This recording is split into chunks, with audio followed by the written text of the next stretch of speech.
Maka saya akan membawakan konsep juga, konsepnya Wali Songo dalam hal urusan kebangsaan, khususnya dasar negara kita Pancasila.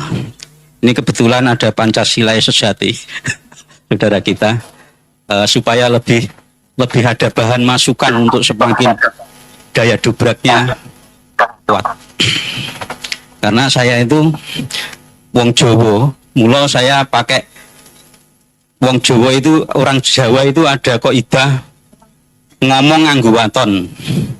Artinya bicara itu harus pakai dasar.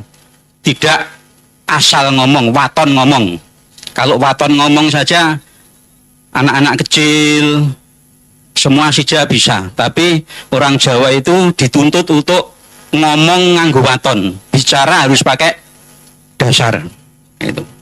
Maka saya mencoba mengutarakan daripada konsep kebangsaan Wali Songo. Kenapa konsep itu muncul? Karena ada keprihatinan.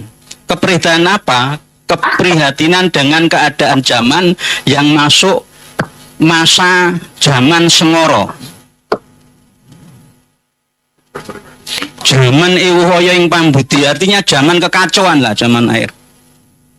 Itu dimulai sudah lama periodenya zaman kekacauan itu. Sebab Rasulullah di lahir ke dunia itu sudah masuk dalam zaman Sengoro kalau pakeme wong Jawa itu.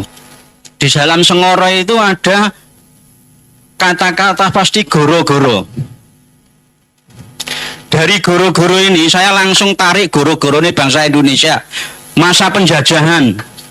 Setelah goro-goro dilalui ternyata alhamdulillah bisa menang dan merdeka. Maka ada fase karena diakui atau tidak, perang kemerdekaan itu dilakukan oleh semua unsur anak bangsa. Maka dari itu harus ada kesepakatan bersama untuk mengatur bangsa ini bagaimana. Maka konsep Wali Songo disodorkan. Konsep Wali Songo karena ini. Maka kalau dalam bahasa saya, setelah ini, setelah goro-goro dilalui kita perang kemerdekaan, kita ada mediasi. Setelah kemerdekaan, karena ini semua merasa paling berhak atas Indonesia saat itu. Yang orang Nasrani juga merasa paling berhak, orang Hindu semua merasa berhak untuk menentukan Indonesia ini. Akhirnya terjadi keaduan rasa dari berbagai macam ini. Ini sama persis yang dialami Rasulullah saat menentukan bagaimana batu Hajar Aswad ini diletakkan kembali. Terjadi keaduan rasa, maka ditetapkanlah ditentukan untuk dibikin mediasi perembukan. Untuk apa mediasi ini? Setelah mediasi ini, kalau mediasi ini sampai gagal, itu rekonsiliasi.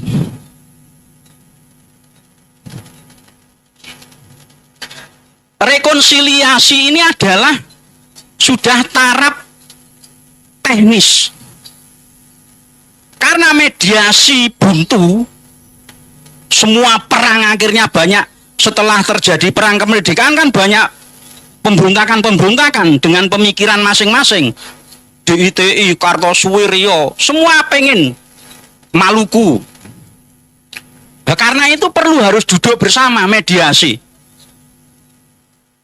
Duduk bersama apa? Untuk rekonsiliasi, membahas kepentingan bersama. Di mana kita bisa titik temu kita di mana tentang ini? Maka rekonsiliasi. Lah, dasar rekonsiliasi adalah kepentingan bersama.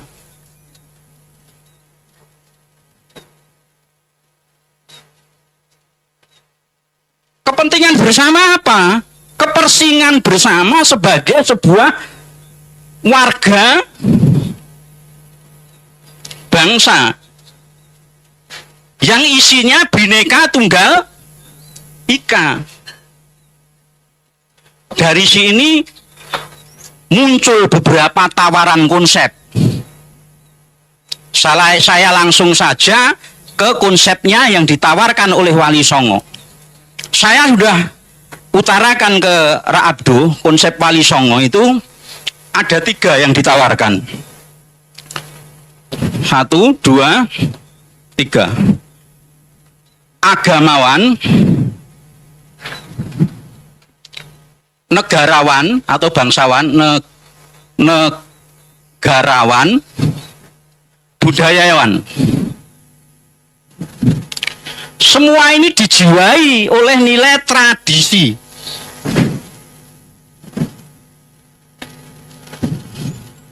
Kenapa saya katakan tradisi? Karena semua ini berpijak pada sebuah tradisi. Tradisi apa itu? Tradisi Nusantara. Jadi sebelum semua kerangka ini ada, sudah ada dulu tradisi Nusantara. Nusantara ini bukan tempat yang kosong. Nusantara ini sudah ada tradisi yang berjalan sebelum kemerdekaan itu sendiri. Maka tradisi ini dalam konteks fikih, tradisi itu jadi bisa jadi hukum. Ini saya yakin Ustadz Kiai sudah tahu. Bagaimana tradisi bisa jadi hukum? Harus ada syarat 3. Tidak semua tradisi bisa dijadikan hukum. Harus ada pengujinya.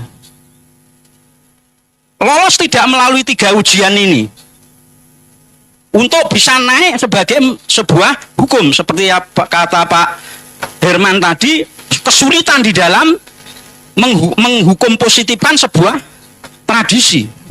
Tapi kalau sudah tahu konsep ini, 3 ini, tradisi bisa dirubah menjadi hukum.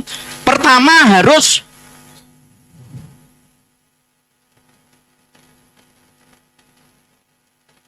muhtasinun ma'ruf. Diketahui bahwa tradisi secara umum diketahui bahwa itu baik. Semua orang, oh itu baik, itu baik, itu baik, itu baik. Kalau bahasanya sudah lazim. Kalau bahasa naiknya lagi sudah sugroh wal istifadah, bahwa itu baik. Kalau oh itu kalau ada masih orang mengatakan oh itu tidak baik, berarti tidak boleh dimasukkan sini. Jadi ma'ruf, semua terkenal bahwa itu tradisi itu memang sebuah kebaikan. Yang kedua,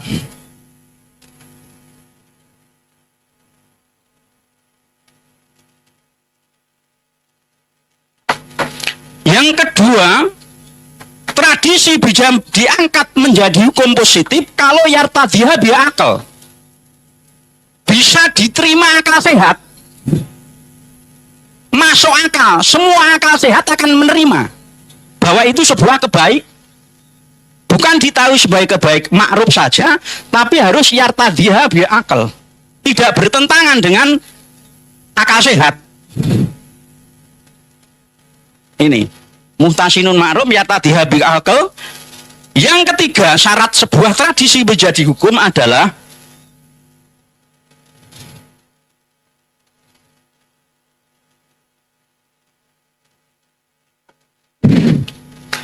layu balu sarun, tidak ditolak oleh syarak, tidak bertentangan syarak. Syarak ini jangan dimaknai sempit. Hukum Islam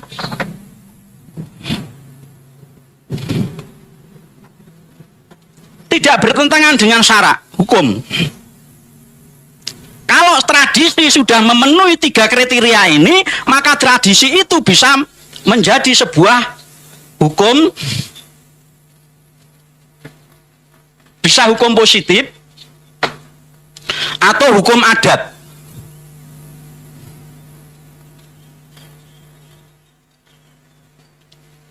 hukum positif ini sanksinya kurungan, penjara atau denda.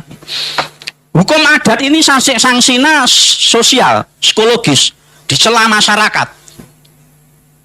Karena ini bertentangan dengan 3 prinsip ini. Ini saya kutip dalam kitab apa ya? Lupa saya. Maaf sumbernya, tapi ini benar bisa dipertanggungkan jawab. Seperti kata saya tadi, saya ngomong nganggo waton. Bape paugerane wong Jawa kuwi, saya yakin Pak ngertos ya, bahwa kita orang Jawa kuwi aja waton ngomong ning ngomong nganggo waton. Itu orang Jawa. Dari ini tadi kemerdekaan terjadi kemelut, akhirnya mediasi, akhirnya rekonsiliasi, disepakati demi sebuah kepentingan bersama sebuah bangsa. Maka Wali Songo mencetuskan gagasan yang dikonsep di dalam ini. Ini kita bersatu, negara ini bisa berdiri kalau ada agamawan, unsur agamawan. Siapa unsur agamawan ini pemegang otoritasnya? Kalau Islam ya ulama atau kiai santri, kalau Kristen ya pendeta, kalau Hindu ya apa? Biksu dan macam-macam. Ini masuk ke agamawan. Yang kedua negarawan. Agamawan harus jadi unsur berdirinya sebuah bangsa. Negarawan harus menjadi unsur sebuah negarawan. Itu apa? Orang yang berkomitmen terhadap kebangsaan atau negara. Ini dipegang waktu itu kaum intelektual dan cendekiawan. Waktu kemerdekaan ini Budi Utomo, Bung Tomo dan lain sebagainya. Yang ketiga budayawan. Kenapa budayawan?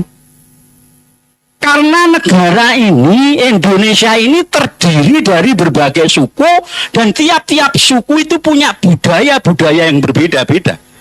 Budaya ini mesti diwadahi dalam sebuah konsep negara.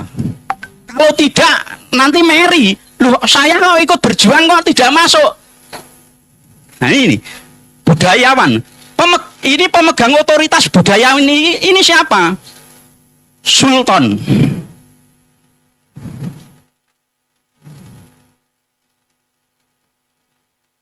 Kenapa Sultan? Prakteknya sampai detik ini yang masih nguri-uri budaya itu adalah kerajaan-kerajaan. Mulai dari Cirebon, Kanoman, mulai Banten, mulai Mataram, Jogja, Solo. Ini dengan budaya. Menjaga, menjadi benteng daripada budaya ini. Karena budaya ini apa? Budaya ini identitas bangsa. Tidak boleh hilang.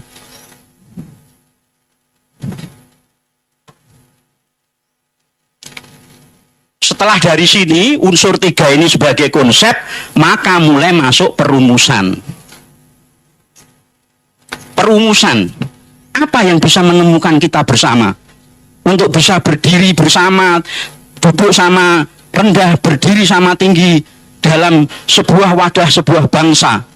Maka Wali Songo melanjutkan konsepnya, akhirnya pada titik akhirnya mencetuskan yang namanya saya hanya ingin mengambil Pancasila.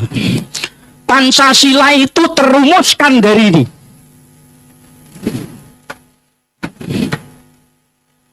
Selama ini mungkin tidak terpikir kita.